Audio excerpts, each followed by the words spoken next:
Good evening from New York. I'm Antonia Hilton. I'm in for Chris Hayes tonight.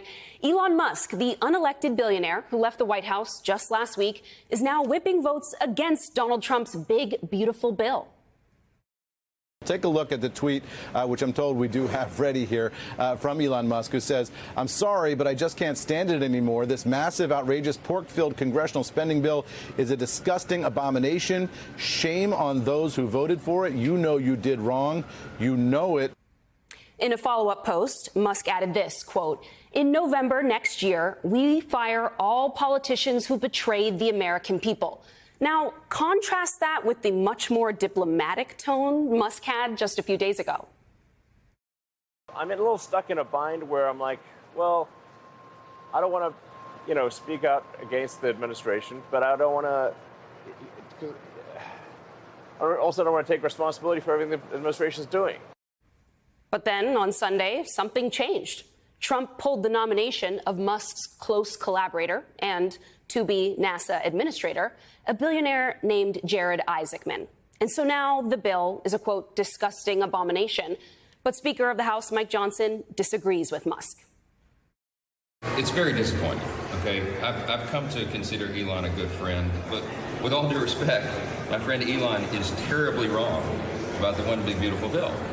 We had a long conversation yesterday, he and I spoke for, I think, more than 20 minutes on the telephone, and I extolled all the virtues of the bill, and he seemed to understand that. We had a very friendly conversation about it, but for him to come out and pan the whole bill is to me just very disappointing, very surprising in light of the conversation I had with him yesterday. Look, right now, proponents of the bill are not exactly doing themselves any favors when it comes to selling this whole thing to a skeptical public. Over the weekend, Republican Senator Joni Ernst of Iowa posted a video addressing criticism of her claim that the bill's proposed Medicaid cuts don't matter because, quote, well, we're all going to die. I made an incorrect assumption that everyone in the auditorium understood that, yes, we are all going to perish from this earth. So I apologize. And I'm really, really glad that I did not have to bring up the subject of the tooth fairy as well. Yeah, that's a real video that she posted. Today, Senator Ernst seemed much more diplomatic, though, as she raced to the Senate elevators to avoid questions from reporters. Do you care to clarify your comments from the town hall last week, Senator? Just to set the record straight. I'm very compassionate, and you need to listen to the entire conversation. Do you have any? Can you explain your protect the most vulnerable? Senator Ernst's colleague, Republican Roger Marshall of Kansas, also tried to spin the bill as protecting the vulnerable today, telling Americans with a straight face that Republicans want to strengthen Medicaid by adding a whole lot of work requirements and by cutting Medicaid. As you mentioned, we got folks that are afraid of the small Medicaid cuts that we made already, Medicaid cuts that are going to strengthen Medicaid and save it for those who need it the most. So we're pretty far apart yet.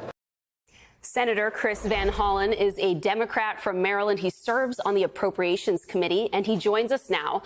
Thank you for your time tonight, Senator. So Elon Musk is now saying Elon Musk is now saying what he really thinks, calling this bill a pork-filled abomination. Will his attempts to torch the mega bill now have an impact on the Senate? And what does this break signal to you? Well, I certainly hope it will. And I talked to some of my Republican colleagues who I think were surprised by the comments. But I don't agree with Elon Musk much these days. But he had it absolutely right in this case. This bill is an abomination. It's a beautiful bill only if you're a billionaire. For everybody else, this is a big betrayal because candidate Trump said he was going to be looking out for the forgotten Americans.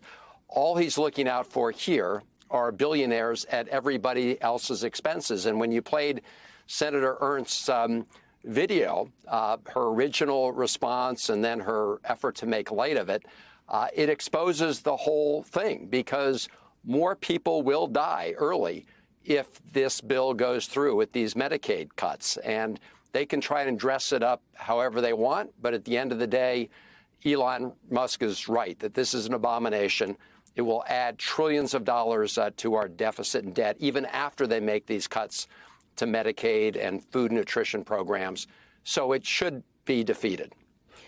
Senator, I have to ask you about your thoughts on Senator Ernst's remarks. I mean, is it your sense that she's performing for an audience of one for President Trump?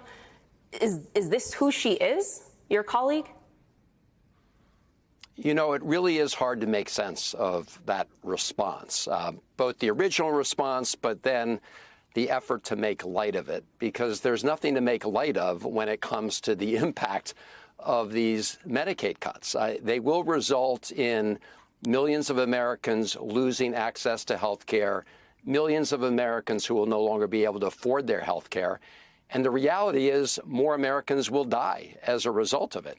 So to first make light of that serious concern that was expressed by a constituent at that meeting, that was bad enough. But then to try to make it all into one big joke, I think just underscores the challenges Republicans are going to have when it comes to explaining what they're doing to the American people. Again, the bottom line is millions of Americans are going to suffer in order to provide these huge tax cuts to billionaires. That's what this bill is all about. It is an abomination.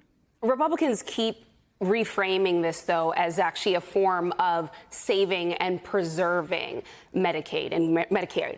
And so, you know, part of their argument, of course, is we're just going to get the guys who are playing video games in their basements off of this program. That's going to make it so disabled people, your grandmother, they're able to have better access to this program. And in fact, even some Republicans have straight up said we're not really cutting Medicaid at all here. In fact, Dr. Oz said just the other day to Politico's Dasha Burns, quote, "We are not cutting Medicaid." He said there is no proposal I've seen, in fact, in fairness, that doesn't increase spending on Medicaid. So what's your response to that? Is that in line with reality and the text that you've seen? This is a big lie. I mean, pure and simple, this is an effort to fool the American people. And all you have to do is look at the nonpartisan referees who call balls and strikes in these issues and the umpires, the Congressional Budget Office. They've made it clear that this will have a very harmful impact on the Medicaid program. And that means for people who are in nursing homes, that means for people with disabilities, that means people who are, you know, just trying to scrape by but can't afford health care. They will all suffer terribly. They'll either lose access entirely, as I said, or they won't be able to afford health care. And this is at the same time that in this bill, Republicans are cutting food and nutrition programs, energy assistance programs. So this is going to be coming at working people from all angles and hitting them very hard. And again, for what purpose? To provide huge tax cuts to billionaires. That's what this is all about.